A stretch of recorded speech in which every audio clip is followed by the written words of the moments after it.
به نام خدا. برنامه‌نویسی پیشرفته با سی پلاس پلاس، مبحث اپراتینگ اوورلودینگ. بریم تو کتاب دایتل یه سری توضیح بهتون بدم، بعد دیگه بریم کلا کد بزنیم با اپراتور آشنا بشید. فصل 10 کتاب در مورد اپراتینگ اوورلودینگ، تو اینتروداکشنش هم بخونید که مثلا چیه اصلا اپراتینگ اوورلودینگ. میخوام یه توضیح واسهتون بدم، یه چیزی بکشم. مثلا این بازیایی که مزرعه دارید، بعد مرغا تخم می‌ذارن میفروشید، بعد گاوا شیر میدن، مثلا ترکیب کنید یه چیزی میفروشید به مردم توی روستا و اینا. این بازی‌ها دیدید مثلا؟ فکر کنید میگیم که ما یه دونه کشاورز داریم، خب تو این بازی، خب بعد یه کشاورز دیگه هم داریم، خب بعد میگیم حالا این دو تا کشاورز رو با هم دیگه جمع بزن. خب وقتی ما میگیم 2 رو با 3 جمع بزن، این منطقی پشتش هست تو ریاضی. ولی وقتی میگیم 2 تا کشاورز رو با هم دیگه جمع بزن، خب چه منطقی پشتشه؟ باید به کامپایلر بگیم. میتونیم واسه اینجور تعریف کنیم که هر وقت گفتیم 2 تا کشاورز رو با هم دیگه جمع بزن، مثلا تو کلاس فارمر هر وقت 2 تا کشاورز با هم دیگه جمع خوردن، مقدار پولی که مثلا اون روز از کشاورزی به دست آوردن رو با هم دیگه جمع بزن. یا مثلا فکر کنید یه برنامه آزمایشگاه شیمی دارید می‌نویسید، خب بعد توی ظرفی مثلا می‌کنیم جیوه داریم، بعد تو یه دونه چیز گاز هلیوم مثلا داریم، بعد میگیم این دو تا رو از هم دیگه منها کن. خب چه معنی میده دو تا ماده شیمیایی از هم دیگه منها بشن؟ به کامپایلر اینطور میفهمونیم که هر وقت این دو تا رو از هم منها کردیم، دو تا ماده شیمیایی مثلا یک کلاس ماده شیمیایی می‌کنیم نمیشه، اینا هم دو تا نمونه ازشن، آبجکتن. هر وقت این دو تا رو با هم دیگه منها کردیم، انرژی‌های درونیشون رو از هم دیگه کم کن. خب اینجا براتون توضیح داده که کلاس استرینگ هم وقتی تعریف شده توی خود سی پلاس پلاس، خب اپراتورهای مساوی و نامساوی و این چیزا رو در حال خودش اوورلود کرده دیگه. اصلا چه معنی میده که دو تا استرینگ با هم دیگه برابر باشن؟ یعنی این معنی میده که تک تک کاراکتراشون با هم برابر باشن. پس داخل این اپراتور که یه دونه فانکشنه، اپراتورها کلا فانکشنن دیگه، خب توی فانکشنش اصلا نوشته که تک تک کاراکتراش باید برابر باشن. در این صورت جواب برگردوندنش ترو میشه.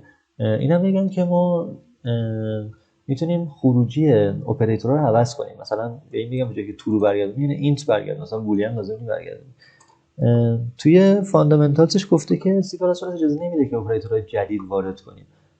مثلا روزو مثبت، خب مثلا فکر کنم همچین اپراتوری ما توی سی پلاس پلاس نداریم، پس نمیتونیم اوورلودش کنیم. یا همچین چیزی برای توان ما هم چیزی نداریم. فقط اپراتورهایی که داریم، مثلا مثبت پلاس پلاس رو داریم دیگه به هر حال، پس میتونیم اوورلودش کنیم. اپراتورهای جدید نمیتونیم اضافه کنیم. اپراتوری که خود سی پلاس پلاس داره رو میتونیم معناش عوض کنیم.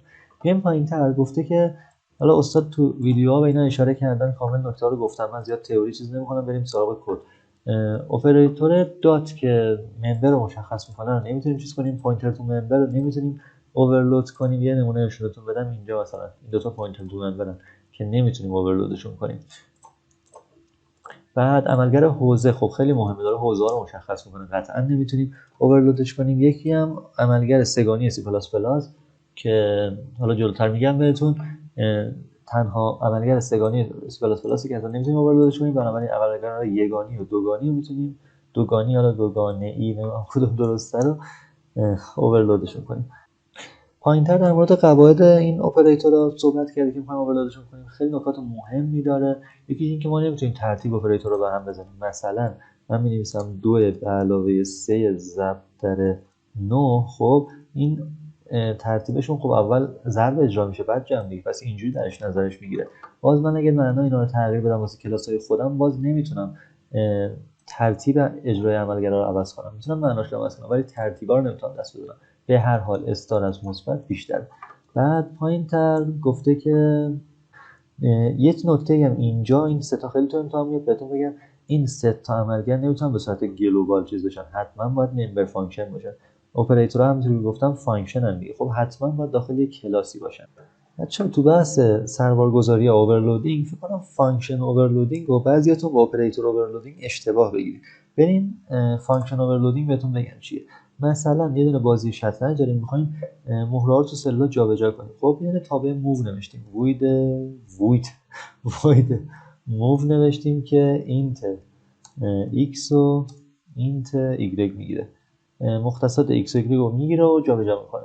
خب مثلا یه دونه برای راست چپ هر چیز دیگه مهم نیست. خب اینو در صورتی میتونیم سربار گذاری کنیم، یه صورت دیگه ای بنویسیم که ورودیاش تغییر کنن، اسمش یکی یا ورودیش تغییر کنن. نکنید من اگه اینو بکنم بول، خب این سربار گذاری نیست، این ارور دابل دکلریشن میخوره. یه دونه تابع رو دو بار تعریف کردی، اصلا خروجی ها واسه مهم نیست، خروجی و تغییر چیز جدیدی ساخته نمیشه. خب بزنش بریم. خب این الان در صورت میشه اوورلود بشه که مثلا یه سلکت پوزیشن بچه‌ها ساختیم که x و y رو داخل خودش داره.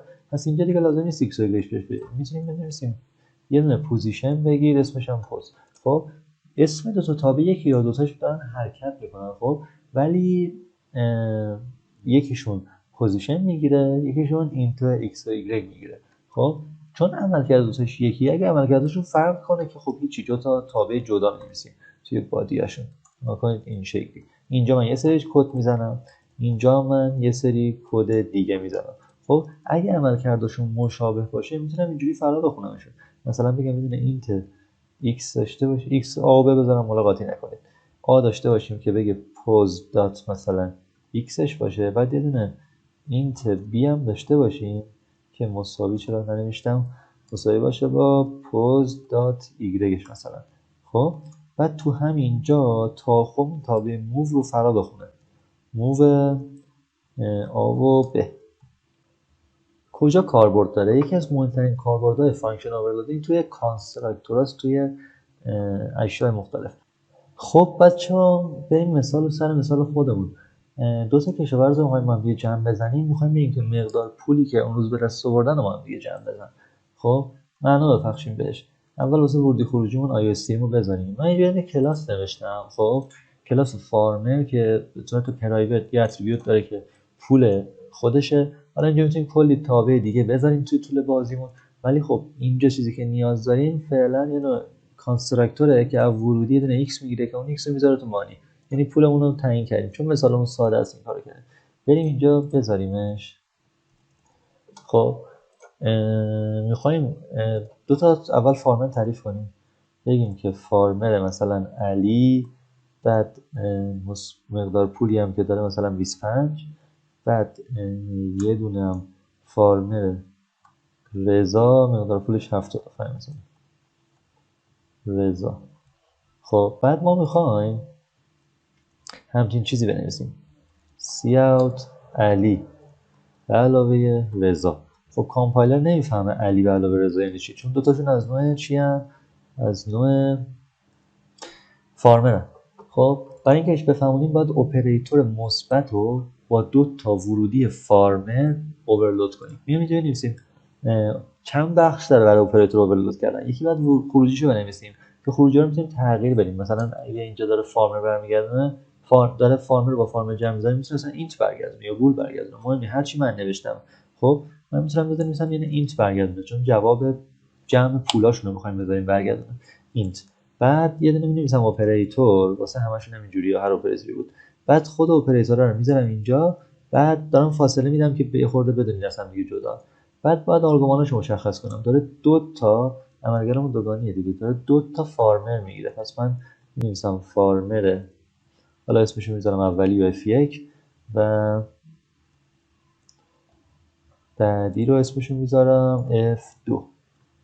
بریم بادیشو بنویسیم. این فاصله رو پاک کنم، فقط می‌خواستم بهتون بگم که این بخش از هم دیگه جدا.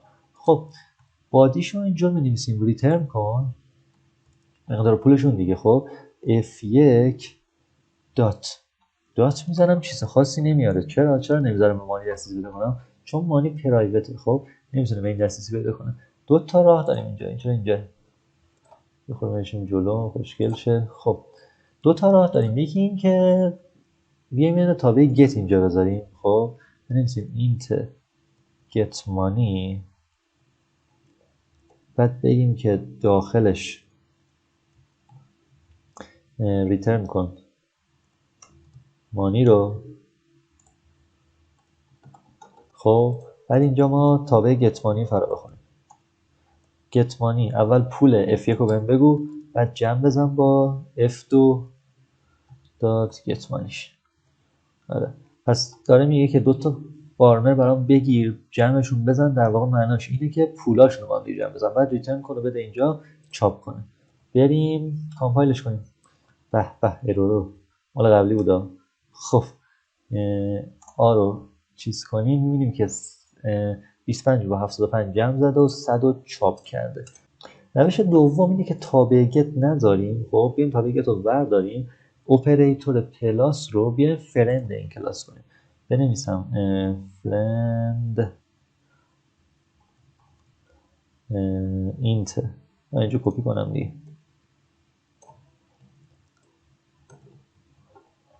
اینجوری. حالا اینا رو ننوشتم مهم نیست، چون اونجا پیاده سازی به اسم نیاز داریم.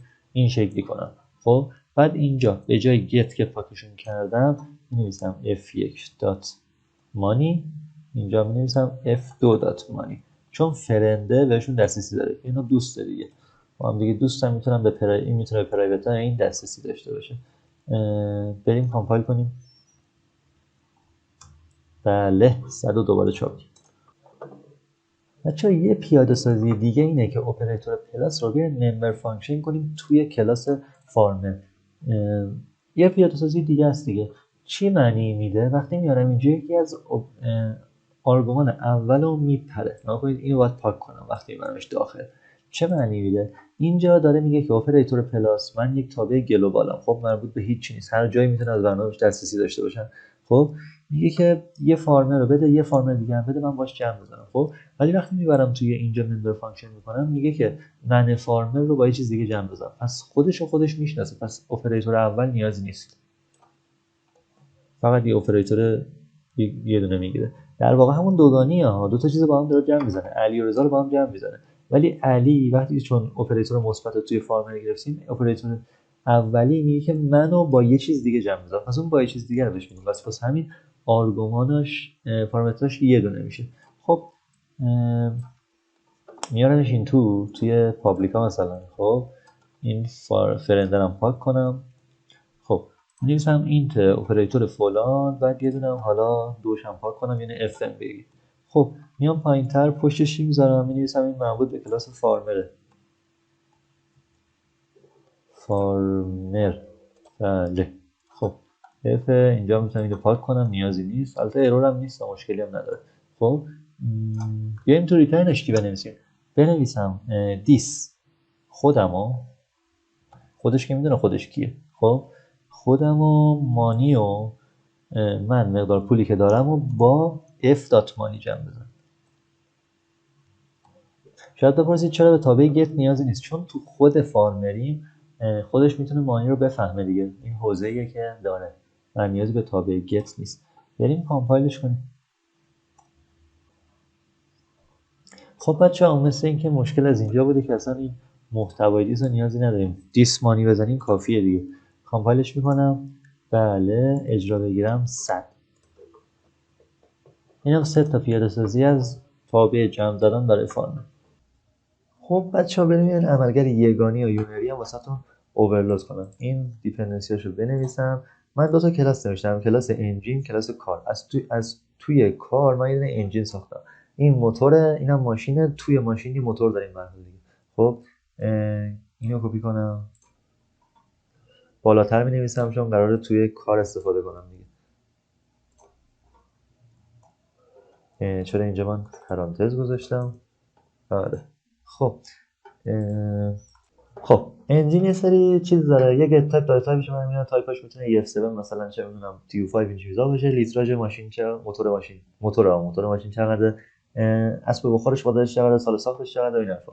خود ماشینم انجین داره، یه سرعت در لحظه داره که مثلا سرعتش چقدره. خب این از ویدیو قبلی مونده. خب می‌خواستم بنویسمش تازه. میگم که میخوام من اپراتور یونری مثلا تیلدا یا این که علامت سوال رو هر وقت پشت یه دونه ماشین زدم، خب به هم موتورشو برگردونه، حالا برم تعمیراتم برم، پس من با موتورشو برگردونم، پس یعنی انجین می‌نویسم اون خروجی، انجین استار می‌نویسم که اگه لازم شد تغییری دادیم تغییرات اعمال هم بشه، یعنی مثلا لیتراشو تغییر دادیم لیتراژ بیاد توی این ماشین اعمال هم بشه. انجین استار برمیگردونیم.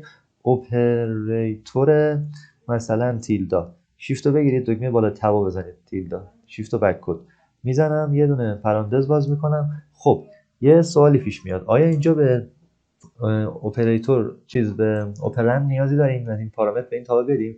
ببینید این یگانیه. خب یگانی یه دونه اپرند رو نیاز داره دیگه، ولی طبق توضیحات قبلم توی ویدیو چون اومده توی کلاس، خب پس کلاس خودش میدونه که من اون ماشینم، من اون کار هستم. پس نیازی نیستش دیگه اپرند بذاریم اینجا بهش پارامتر بدیم دیگه، خودش از خودش آگاهه، میدونه که اون چیزی که قرار جلوی این قرار بگیره منم.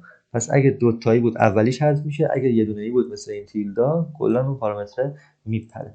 بریم داخل میگیم که ریترن کن ing مونو دیگه، این انجینی که اینجا داشتیم. خب فقط چون داریم پوینتر برمیگردونیم باید آدرسش رو برگردونیم. این تا اینجا سیو. بیایم پایین کار بسازیم، کار مثلا پیکان. خب بعد به این پیکانه میخوایم بگیم که سی اوت کن یه دونه تیلدا بزنیم پشت پیکان.